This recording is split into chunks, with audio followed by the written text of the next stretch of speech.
while speeding down a winding mountain road in his black convertible. A distracted James looks down from the road for a moment. He glances up just in time to avoid a head-on collision with a large logging truck, swerving sharply into a paved rest stop. There, a young woman struggles with a broken blue suitcase that has spilled her clothes onto the ground. James gets out of his car to apologize and runs over to help her. Just then, a large coach bus pulls up, and the woman, Mary, yells for it to wait. As she frantically tries to gather her things, the bus driver grows impatient and drives off, leaving her stranded. James, feeling guilty, learns she was trying to get to the city but will now have to walk back to the nearby town of Silent Hill. He offers her a ride as an apology, which she eventually accepts. As they load her luggage, the sky suddenly darkens and the wind begins to howl. Mary smiles, explaining that it's a Silent Hill summer storm. Suddenly, an image of Mary drowning with whitened eyes appears before the scene cuts to a very drunk James in a bar. His phone rings on the table, but he ignores the call and takes another drink. A waitress approaches and tells him it's time to leave. As James stumbles to his feet, he bumps into her, making her drop a tray of glasses that shatter on the floor. A bouncer grabs James, who shoves the man over several tables. When James turns back for his ringing phone, the bouncer grabs him from behind, and other men join in to overpower him. They drag him out a back exit and throw him into an alley filled with trash bags. Lying in a pile of trash bags in a dark alley, James finally answers his ringing phone. His therapist M is on the line, her voice calm as she notes that he's been drinking again. She reminds him to stop blaming himself and instructs him to go home, drink water, and rest for their appointment the next day. James returns to his messy art studio, where he collapses into a chair. He has a brief, disturbing flash of a painting he made of a woman with white eyes and a bloody mouth. He reaches for a nearby bottle of liquor but finds it empty. In frustration, he throws it across the room, and it rolls to a stop beside a white envelope on the floor. He picks it up and finds a handwritten letter from Mary, begging him to come back to our place because something has happened and she needs him. James drives his car through a heavy storm in the middle of the night, his headlights cutting through the darkness as he heads for Silent Hill. When he reaches a mountain tunnel, he finds the entrance blocked by a large welcome sign and a barrier, forcing him to turn back. He returns to the same bus station where he first met Mary, parking the car to sleep in the driver's seat as rain pours down. As he drifts off, he dreams of happy memories with his wife. He sees them sitting at a cafe called Lakeview, running laughing from a sudden downpour, and sharing a kiss. Other memories are more troubling, showing Mary getting a sudden nosebleed that drips blood onto his face as they lie together in a sunny field. The dreams are mixed with moments of him waking up and coughing violently in his car. In the morning, James gets out of his black Mustang and walks to a scenic overlook where a large map of the area is posted. He confirms his location near Toluca Lake before walking down a set of concrete stairs into a dark, foggy forest. As he walks along a path, light beams cut through the mist between the trees. He arrives at a flooded graveyard where ash falls from the sky and tombstones stick out of the water. There, he sees a woman with dark, choppy hair struggling to move heavy sandbags. When James approaches, she tells him to grab a bag. He asks where the ash is coming from, and she explains that summer fires were followed by rains, which caused floods that contaminated the water, driving everyone away. James says he is looking for someone, but the woman says he won't find them. She introduces herself as Angela, and James walks away. After leaving Angela, James continues his journey through the foggy cemetery and into the woods. This triggers a memory of a sunny day with Mary in a field. While they are kissing, her nose starts to bleed, and he gently wipes it away. Mary worries that her true nature will eventually scare him, but James promises that he will always be there for her. The scene returns to the present as James arrives at a sign that reads, "Welcome to Silent Hill." He walks down the desolate, ash-covered street and yells out, but no one responds. He continues through an alley and eventually enters a dark tunnel where he finds a figure lying on the ground under some rags. As he approaches, a small radio on a barrel suddenly bursts with loud static.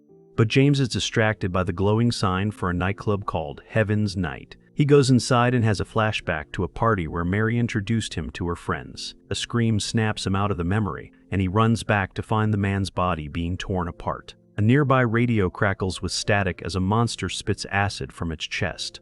James dodges, grabs a heavy wrench, and strikes the creature. which then crawls under a van and escapes through a sewer grate. The radio on the ground begins playing an emergency broadcast, ordering an immediate evacuation of Silent Hill. A loud siren then wails as the world transforms around James, the buildings and ground decaying into a dark, rusty hellscape. More monsters appear in the street. James grabs the radio and runs, using a flashlight to navigate the dark city. While sprinting away from the creatures, he trips and falls hard on the ground. After getting up, he spots a rat on a metal grate, but a multi-legged, cockroach-like creature emerges and attacks it. James watches in horror as the creature kills the rat, then quickly smashes it with his tool. A swarm of small, insect-like creatures suddenly attacks James, forcing him to run. As he flees through the dark, decaying streets, he sees a larger monster being overwhelmed and consumed by the swarming creatures against a wall. Continuing his escape, James drops his weapon, but a wave of the small monsters immediately covers it, and he is forced to abandon it. He reaches a chain-link fence and kicks a hole in it, scrambling through just as the swarm rushes toward him. The creatures begin climbing the fence as James runs for safety. James enters a dark and run-down apartment building, quickly barricading the glass-paned door behind him with a wooden plank. Swarms of the cockroach-like creatures immediately crawl all over the glass,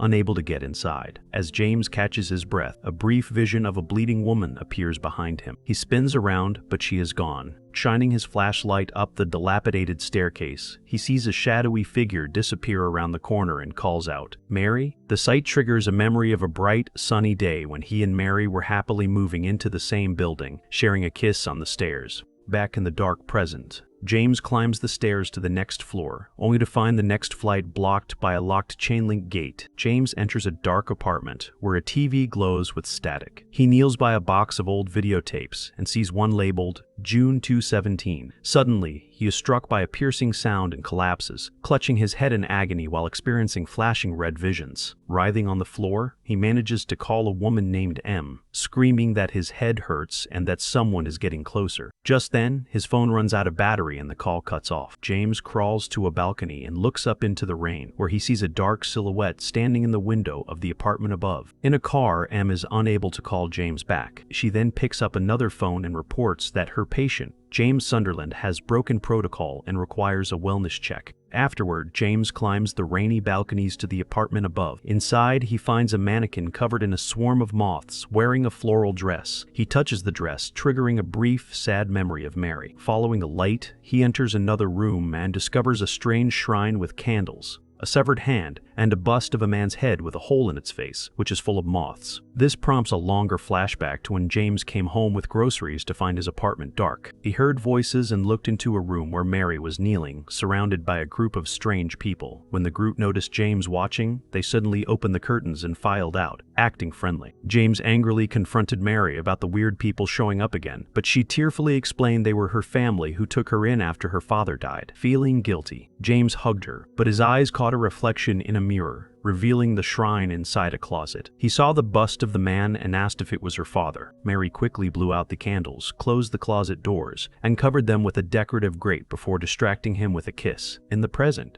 James examines an old, stained admission form for Brookhaven Hospital. It's for Mary, and it lists acute anemia attack of bronchial asthma as a diagnosis. Suddenly, he hears a deep, wet cough nearby and gets up to investigate. He follows the sound with his flashlight into a filthy bathroom, where he finds a large, sickly man named Eddie, kneeling and vomiting into a toilet. Eddie asks why James isn't sick like everyone else. When James explains he's looking for someone, Eddie laughs manically. He tells James the city is a big cemetery and no one is at the hospital. Eddie recounts how the town fell apart, with fires, contaminated water, and people going insane and bleeding in the streets before monsters appeared. To prove his point, he says James has been lucky so far and lifts his shirt to reveal a large, festering wound on his side, causing James to look away in disgust. James hears a sound in the distance and asks Eddie if he heard it too. James thinks it sounds like a baby, but a dismissive Eddie says there are no babies here. Unconvinced, James follows the sound down a dark, dilapidated corridor. He reaches a dead end, blocked by a rusty metal gate. Shining his flashlight through the bars, he spots a small girl with long hair peeking out from a hiding spot.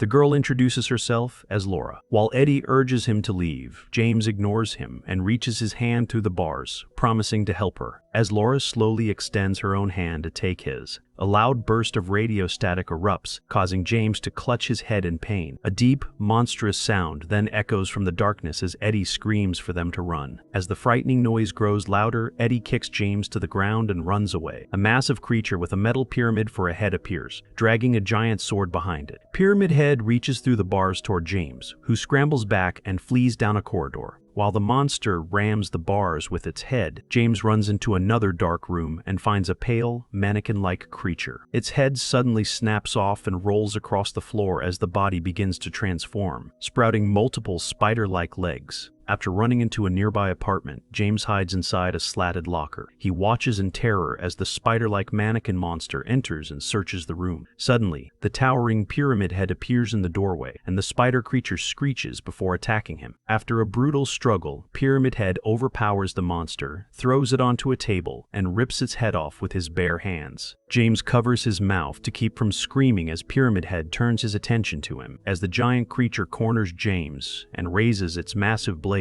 a piercing siren suddenly blares. The sound causes both James and Pyramid Head to cry out in agony, clutching their heads. James wakes up in the dark closet and finds the room is now clean and well lit. He sees Angela lying on the floor near a large mirror, and as he approaches, a voice from the mirror warns him that he cannot save her. Angela suddenly wakes up and threatens him with a small knife, yelling at him to stay away. Crying, she warns him about the hell he will face, and collapses to the floor. Shaken, James leaves the building and runs up a set of stairs into an ashen street. He finds a young girl named Laura sitting on a high wall. She tells him about a monster, then playfully says, "Catch me," and jumps into his arms. When James asks about the doll she is holding, Laura shocks him by saying Mary Crane gave it to her. Before he can ask more, Laura yells, "Tag," and runs away, with James chasing after her. At Rosewater Park, James runs into a maze trying to find Laura but quickly gets lost within the stone walls. He suddenly comes across Maria, who tells him he is the first normal person she has seen in weeks. Deciding there is strength in numbers, they leave the maze together. On the street, James's radio screeches as a pale, twitching creature appears. The two hide behind a car while the monster spits acid on the ground before moving away. When they emerge, the sight of a large building triggers a memory for James. In a snowy city, he sees his girlfriend Mary being led away by a group of people. He follows them into an alley, tears away posters covering a fence, and finds a hidden hatch on the ground with strange symbols. After opening it, he climbs down into a dark tunnel where he can hear chanting. Maria leads James to Brookhaven Hospital. They walk past an eerie courtyard filled with empty, ash-covered hospital beds before going inside. In a dark records room, James searches patient files with his flashlight while Maria finds a cassette recorder and several tapes. She plays one, and they listen to a doctor's recording about a patient named Mary Crane who collapsed with strange symptoms after exposure to an unknown substance. Maria then tells James about an old cult that worshipped a preacher, Joshua Crane, and she realizes Mary must be his daughter. As another tape plays, Mary's voice says a drug made her feel part of them. This triggers a memory in James of watching through a grate as robed figures forced a masked Mary to drink a potion. He recalls screaming as the crowd laid her down and began to feed on her bloody body, with one person filming the entire ritual. As a loud siren blares, James clutches his head in pain. He kneels on the floor and a dark corruption spreads out from his hand, decaying the surface as the room begins to burn. He and Maria flee, and he grabs a metal pipe from a wheelchair in the hallway. They rush down a fiery corridor, passing rooms filled with twitching monsters. They finally enter a large area occupied by motionless, disfigured nurses. As James shines his light on them, the nurses, armed with knives and pipes,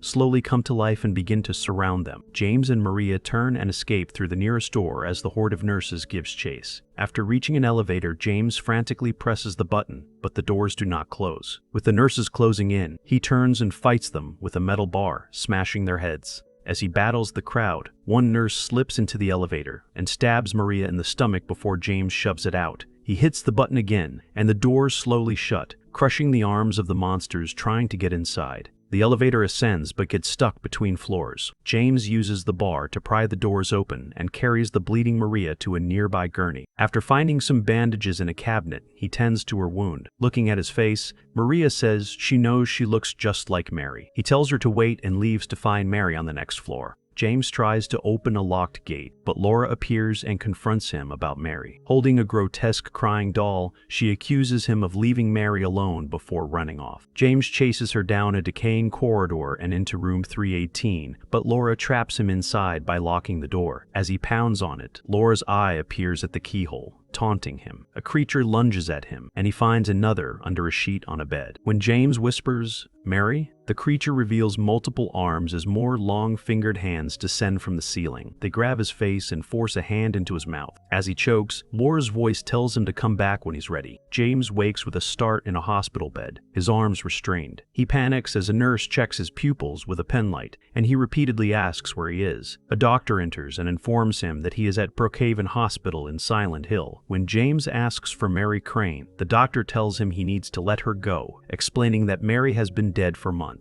James breaks down, crying and asking why she would say such a thing. Later, a memory surfaces. He is sitting in a dark apartment when Mary walks in, wearing a strange leafy robe. James throws a blue suitcase on the floor and tells her to pack her things so they can leave, explaining that he saw monsters in the tunnels. Distraught, Mary knocks a music box off a table and tells him to stop. He asks her how long she has been part of the cult, and she tearfully admits it has been since she was a girl, forced into it by her father. James gives her one last chance to leave with him, but she refuses, calling him scared. Enraged, he grabs her shoulders and yells that he is not scared of them. She calls him disgusting and says she was planning to leave that day before he showed up, reminding him that he broke his promise to her. Defeated, James grabs his bag and walks out of the apartment. As snow falls, he gets into his car and looks up at the building, seeing the silhouettes of many people watching him from the windows. At the hospital, M speaks with a nurse while observing James through the blinds of his room. She explains that he has been a patient for nearly a year and is getting worse because he cannot accept that Mary is gone. M then enters the room, where James is now dressed, and tells him that the chaotic world he sees is not real and that he must make the decision to get better. After she leaves, James looks out the window at a couple walking below. He notices moths fluttering against the glass, and they quickly multiply into a massive swarm that covers the window as the room transforms into a dark, red-lit version of itself. James is now in a rusty industrial room, where a blonde woman named Maria lies injured on a table. When she wakes, she says that since he did not find Mary, they can leave together. After she kisses him, James pulls away and walks into a dark hallway, entering an old elevator. Maria follows him inside,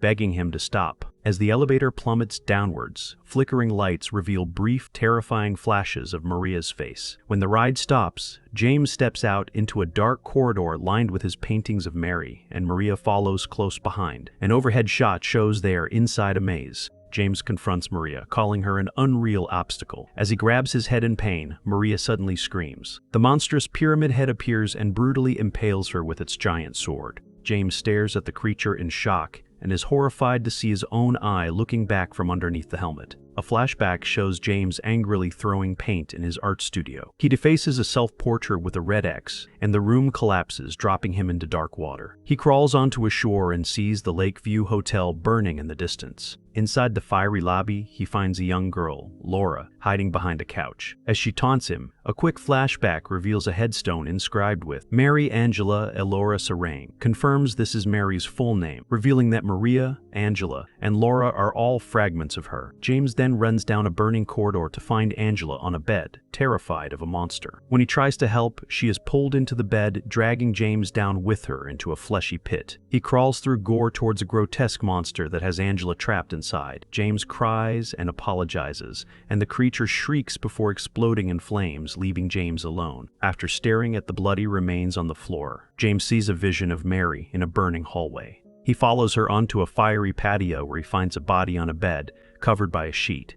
This triggers a memory of visiting his terminally ill wife, who begged him to end her suffering. Crying, James suffocated her with a pillow. Back in the fiery world, the bed floats and transforms into a swarm of moths, revealing a skeletal, winged creature. The monster levitates James and touches his face, granting him a final, peaceful memory of kissing Mary. The scene then shifts to a cold, foggy rooftop, where James kneels beside Mary's shrouded body. Believing he cannot be forgiven, he carries her to his car and drives into a lake. As the car sinks, he says he is ready to be with her. He is then jolted back to reality, nearly crashing his car into a truck. A woman who looks just like Mary runs toward him after her suitcase breaks, and he offers to give her a ride after she misses her bus. Thanks for watching.